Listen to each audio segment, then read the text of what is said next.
आगामी पालिका निवडणुकीच्या पार्श्वभूमीवर भाजपनं कंबर कसलेली आहे। भाजपचे नेते आशिष शेलार यांच्या उपस्थितीमध्ये मुंबईमध्ये भाजपचा जिल्हा कार्यकर्ता मेळावा पार पडणार आहे। आजच्या मेळाव्यामध्ये निवडणुकीसंदर्भात रणनीती ठरण्याची शक्यता आहे। सोबतच कार्यकर्त्यांना विशेष सूचना सुद्धा दिल्या जातील। अमित ठाकरे यांनी अनौपचारिक गप्पांमध्ये ठाकरे बंधू एकत्र येण्याच्या चर्चांना आता दुजोरा दिलाय। मनसेचे नेते अमित ठाकरे यांच्या हस्ते नवी मुंबईतील मनसेच्या मध्यवर्ती कार्यालयाचं उद्घाटन झालं। दरम्यान गप्पांमध्ये त्यांनी युतीचे संकेत दिले। राज ठाकरेंनी पत्रकारांवर गुगली टाकल्याचं बघायला मिळालं। ते शिवतीर्थ या त्यांच्या निवासस्थानाबाहेर गाडी येताच त्यांनी पत्रकारांना बोलावलं। मातोश्रीवर चाललोय म्हणत राज ठाकरे यांनी पत्रकारांची फिरकी घेतली। राज ठाकरेंच्या सभांना गर्दी, मात्र मतांमध्ये काही परिवर्तन होत नाही। तर उद्धव ठाकरेंना मतांमध्ये परिवर्तन करण्यात यश। शिवसेना मनसे युतीबाबत पुण्यात अनौपचारिक गप्पांमध्ये शरद पवार यांचं मोठं वक्तव्य। अमरावतीमध्ये उद्धव ठाकरे आणि राज ठाकरे यांच्या कार्यकर्त्यांनी शिवसेना मनसे युतीचा विजय असो अशी घोषणाबाजी केलेली आहे। अमरावतीमध्ये दोनही पक्षांच्या कार्यकर्त्यांनी युतीची अपेक्षा व्यक्त करत आवाज कुणाचा, शिवसेना मनसेच्या युतीचा अशी घोषणाबाजी केली। ठाकरे बंधूंनी एकत्र यावं अशी आमची इच्छा आहे। विरोधी पक्षनेते अंबादास दानवे यांची ही प्रतिक्रिया। महाराष्ट्राच्या आणि मराठी माणसांच्या हितासाठी ठाकरे बंधूंनी एकत्र यावं अशी अपेक्षा अंबादास दानवे यांनी व्यक्त केली आहे। युतीची चर्चा सुरू असताना मुंबईमध्ये मनसेला मोठा धक्का बसलाय। कारण मनसेचे मुंबईतील एकमेव माजी नगरसेवक संजय तुरडे शिवसेनेमध्ये पक्षप्रवेश करणार आहेत। संजय तुरडे यांच्यासह कलिना परिसरातील मनसेचे पदाधिकारी सुद्धा पक्षप्रवेश करतील।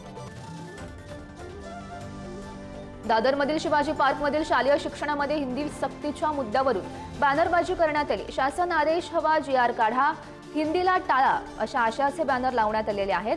आणि याआधी राज ठाकरे यांनी पत्र लिहित लेखी अध्यादेशाची मागणी केली होती। शेतकऱ्यांच्या प्रश्नांसाठी बच्चू कडू अन्नत्याग आंदोलन करणार आहेत। अमरावतीमध्ये आजपासून बच्चू कडूंच्या अन्नत्याग आंदोलनाला सुरुवात होईल। अवकाळी पावसामुळे झालेल्या नुकसानीची भरपाई यासह कर्जमाफीच्या मागणीसाठी आंदोलन केलं जाईल। मत्स्य व बंदर मंत्री निलेश राणे यांची दादागिरी समोर आली आहे। राणेंनी अधिकाऱ्यांना दम भरत भाजपच्या कार्यकर्त्यांची कामं करायला सांगितलं। भाजप कार्यकर्त्यांची कामं केल्यास बदलीची चिठ्ठी येईल अशी धमकी राणे यांनी दिली। महाराष्ट्रातील विधानसभा निवडणुकीमध्ये मतदारांच्या झालेल्या घोळाचा आरोप करत राहुल गांधी यांनी लेख लिहिलेला आहे। दरम्यान त्यांनी लेखातून महाराष्ट्र विधानसभा निवडणुकीमध्ये आयोगाच्या कामावर सवाल उपस्थित केला। मुख्यमंत्री देवेंद्र फडणवीस राहुल गांधींना लेखानंच उत्तर देणार। स्वतः लेख लिहून फडणवीस उत्तर देणार आहेत। राहुल गांधींनी महाराष्ट्र विधानसभा निवडणुकीमध्ये गैरप्रकार झाल्याचा आरोप केल्यानं फडणवीस यांनी आक्रमक पवित्रा घेतला। महाराष्ट्राप्रमाणेच बिहारमध्ये विधानसभा निवडणूक फिक्स करून जिंकण्याचा भाजपचा डाव आहे अशी टीका काँग्रेसचे नेते राहुल गांधी यांनी केलेली होती। तर निवडणूक फिक्सिंगचं सर्वात मोठं उदाहरण म्हणजे महाराष्ट्र विधानसभा निवडणूक असल्याचं वक्तव्य राहुल गांधी यांनी केलंय। राहुल गांधींच्या आरोपांवर महसूल मंत्री चंद्रशेखर बावनकुळे यांची सुद्धा प्रतिक्रिया समोर येते। पराभवाच्या मानसिकतेतून राहुल गांधी अजूनही बाहेर येत नाहीत असा पलटवार बावनकुळे यांच्याकडून केला गेलाय। तर राहुल गांधींनी आत्मपरीक्षण करायला पाहिजे होतं, ते ओव्हर कॉन्फिडंट झाले असंही बावनकुळे यांनी म्हटलेलं आहे। निवडणूक आयोगानं राहुल गांधी यांचे आरोप फेटाळत महाराष्ट्र विधानसभा निवडणुकीसंदर्भातील आरोप निराधार आहेत असं निवडणूक आयोगानं स्पष्ट केलंय। महाराष्ट्रातील निवडणुका योग्य प्रक्रियेचं पालन करून झाल्या। या प्रकरणात कोर्टामध्ये दाद मागण्याऐवजी खोटा नरेटिव्ह का पसरवत आहेत? राहुल गांधी यांचे आरोप कायद्याचा अपमान करणारे आहेत असं निवडणूक आयोगानं म्हटलेलं आहे। राहुल गांधी यांच्या टीकेला निवडणूक आयोगानं उत्तर दिल्यानंतर राहुल गांधींनी निवडणूक आयोगाला चॅलेंज केलंय। मी उपस्थित केलेल्या प्रश्नांची कडक उत्तर द्या। इकडची तिकडची अस्पष्ट अशी उत्तरं माध्यमातून देणं निवडणूक आयोगासारख्या घटनात्मक संस्थेसाठी योग्य नाही अशी एक्सपोस्ट राहुल गांधी यांनी केली आहे। भास्कर जाधव यांचा ठाकरेंच्या शिवसेनेला घरचा आहेर बघायला मिळतोय। पक्ष सोडून कुणी गेलं तरी काय फरक पडतो असं बोलून चालत नाही असं वक्तव्य त्यांनी ठाकरेंच्या शिवसेनेतील आउट गोईंग वरून केल्याचं बघायला मिळतंय। उपमुख्यमंत्री एकनाथ शिंदे किडनी ट्रान्सप्लांटसाठी खोळंबलेल्या लाडक्या बहिणीच्या मदतीसाठी धावून आल्याचं बघायला मिळालं। जळगाव विमानतळावर त्यांनी किडनी विकारानं ग्रस्त महिलेला मदत केली आहे। या दरम्यान स्वतःच्या चार्टर्ड विमानानं आणून मुंबईतील रुग्णालयात त्यांना दाखलही केलंय। पिंपरी चिंचवड शहरात मुसळधार पावसाची हजेरी बघायला मिळाली आणि एकाच पावसात आयटी पार्क हिंजवडीचं वॉटर पार्क झाल्याची स्थिती आहे। या ठिकाणी मोठ्या प्रमाणात पाणी साचल्यानं दुचाकी वाहनं सुद्धा वाहून गेली आहेत। हिंजवडी परिसरात नालेसफाई योग्य न झाल्यानं पाणी तुंबल्याचा आरोप नागरिक करतायत। भांडूपमध्ये पावसामुळे अनेक भागात पाणी साचलंय। LBS रोड परिसरात पावसाचं पाणी साचल्यानं नागरिकांनी संताप व्यक्त केला। हवामान खात्याकडून मुंबईला रेड अलर्ट जारी झालाय। रायगडमधील उरण शहरात तुफान पाऊस बरसला। पावसात 15 मिनिटात रस्त्यांना नदीचं स्वरूप प्राप्त झालं।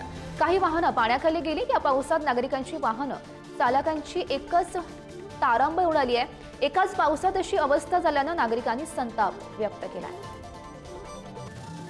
सिंधुदुर्ग जिल्ह्यात आंबोलीच्या धबधब्यावर पर्यटक मोठी गर्दी करतायत। मात्र पाहिजे तसा पाऊस न झाल्यानं धबधबा अजूनही प्रवाहित काही झाला नाही। तरी सुद्धा या धबधब्याखाली पर्यटक आनंद लुटताना दिसत आहेत। लोणावळ्यामधील भुशी धरणावर पर्यटकांनी मोठ्या प्रमाणात गर्दी केली होती। 2 दिवसांच्या विश्रांतीनंतर पावसाला सुरुवात झाली असून पावसाचा आनंद घेण्यासाठी पुणे मुंबईकरांची पावलं आता भुशी धरणाकडे वळू लागली आहेत। सध्या भुशी धरण 50% भरलेलं आहे।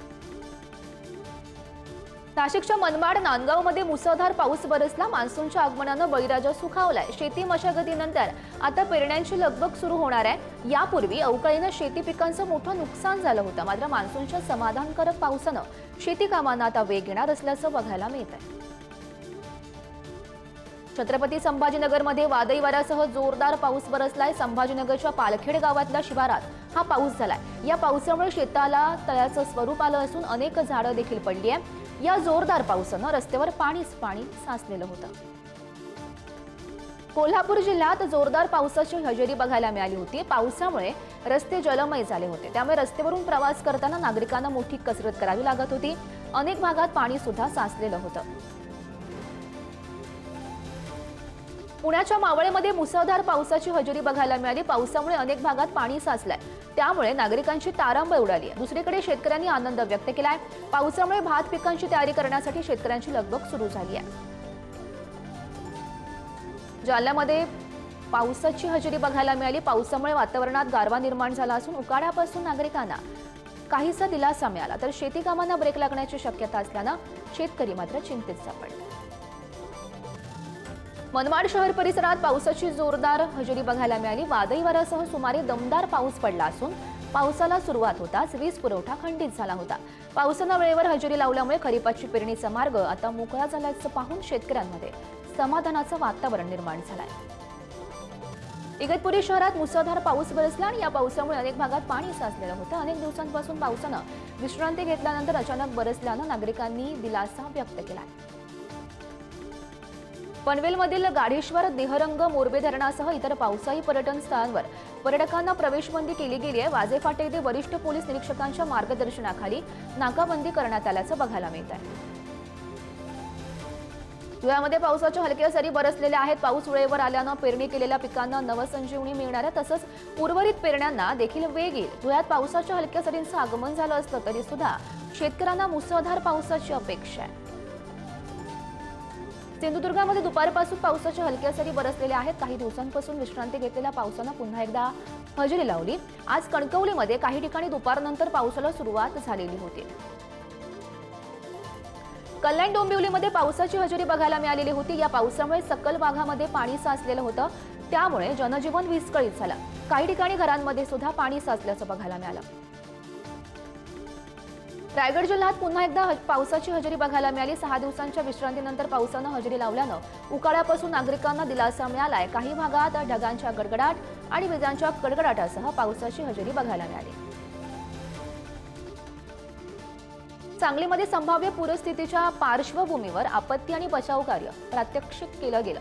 दरम्यान पूरस्थितीमध्ये वापरण्यात येणाऱ्या बोटी, जीवनरक्षक उपाययोजना तसंच बुडणाऱ्यांना वाचवण्याच्या कृती यांचं प्रात्यक्षिक केलं गेलं। संभाजीनगरच्या वैजापूरमधील विरगाव गावात जोरदार वादळी वाऱ्यासह पाऊस सुरू झाला। त्या दरम्यान शेतात वीज पडल्यानं शेतकऱ्यांच्या कांदा चाळीला अचानक आग लागली। या आगीमध्ये संपूर्ण कांदा जळून खाक झाला। त्यामुळे मोठं नुकसान झाल्यानं शेतकरी हवालदिल झाल्याचं बघायला मिळालं। सोलापूर विमानतळावरून सोलापूर ते गोवा विमानसेवा उद्यापासून सुरू होईल। मुख्यमंत्री देवेंद्र फडणवीस यांच्या उपस्थितीमध्ये विमानसेवेला प्रारंभ होणार आहे। केंद्रीय विमान वाहतूक राज्यमंत्री मुरलीधर मोहोळ यांच्यासह स्थानिक आमदार खासदार सुद्धा उपस्थित राहणार आहेत। रत्नागिरीतील राजापूर तालुक्यात सागवे गावात रस्त्याचं खोदकाम करताना तोफ सापडली। ही तोफ छत्रपती शिवाजी महाराजांच्या काळातील असल्याचा अंदाज व्यक्त केला जातोय। ग्रामस्थांनी ही तोफ सांभाळून ठेवली असून पुरातत्व विभागाच्या ताब्यात ती आता दिली जाईल। नाशिकच्या येवल्यामध्ये जमिनीच्या वादातून 2 गटात तुफान हाणामारीची घटना घडली। दोनही गटांनी एकमेकांवर लाठाकाठ्याने जोरदार हल्ला केला। शिवाय एकमेकांच्या अंगावर ट्रॅक्टर घालण्याचा सुद्धा प्रयत्न केलाय। हाणामारीत 10 जण गंभीर जखमी झाल्याची माहिती आहे। यवतमाळमध्ये एसटीच्या चालक आणि वाहकाला 4 तरुणांनी बेदम मारहाण केल्याची घटना घडलेली आहे। यवतमाळवरून अमरावतीकडे जाणाऱ्या एसटी बस समोर कार आडवी लावून चालकाला मारहाण केली गेली। कार बस समोर उभी केल्यानं चालकानं हॉर्न वाजवला, कार बाजूला घेण्यास सांगितलं। हॉर्न नेमका का वाजवला या कारणावरून बसमध्ये हा राडा झाला।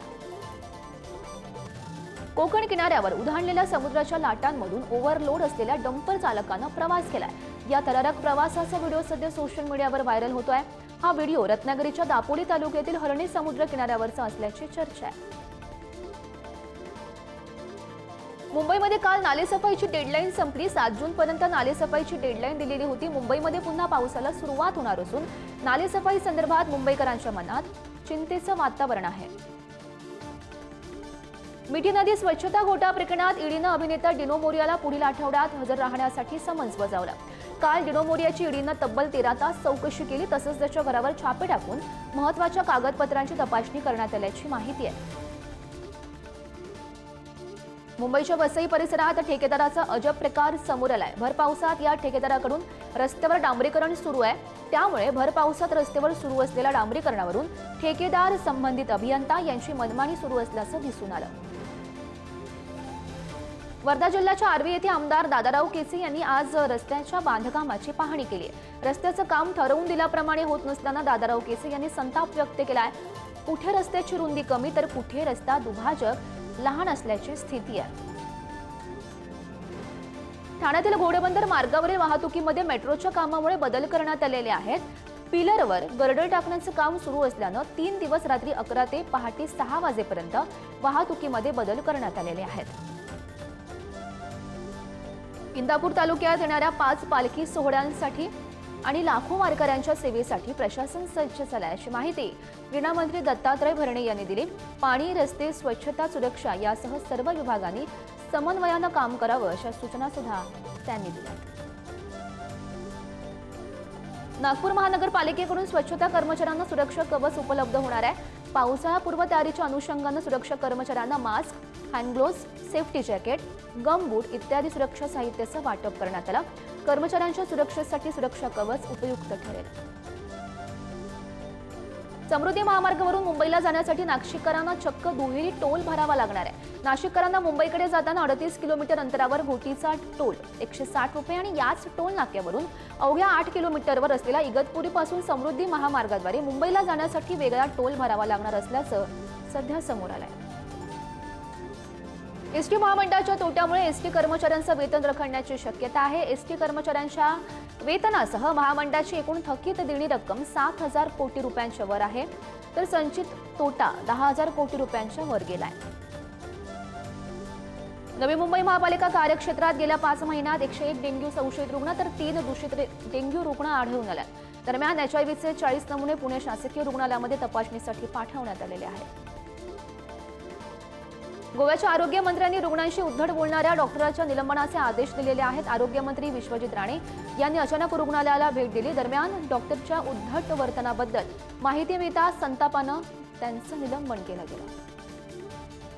जळगावमधील एरंडोल तालुक्यातील कासोदा येथे वसंत सहकारी साखर कारखाना सुरू करण्यासाठी क्रांतिकारी शेतकरी संघटनेच्या वतीनं सभेचं आयोजन करण्यात आलंय। दरम्यान शेतकरी नेते रविकांत तुपकर यांनी शासनाचा हा कारखाना पुन्हा सुरू करावा, अन्यथा तीव्र आंदोलन करू असा इशारा दिला।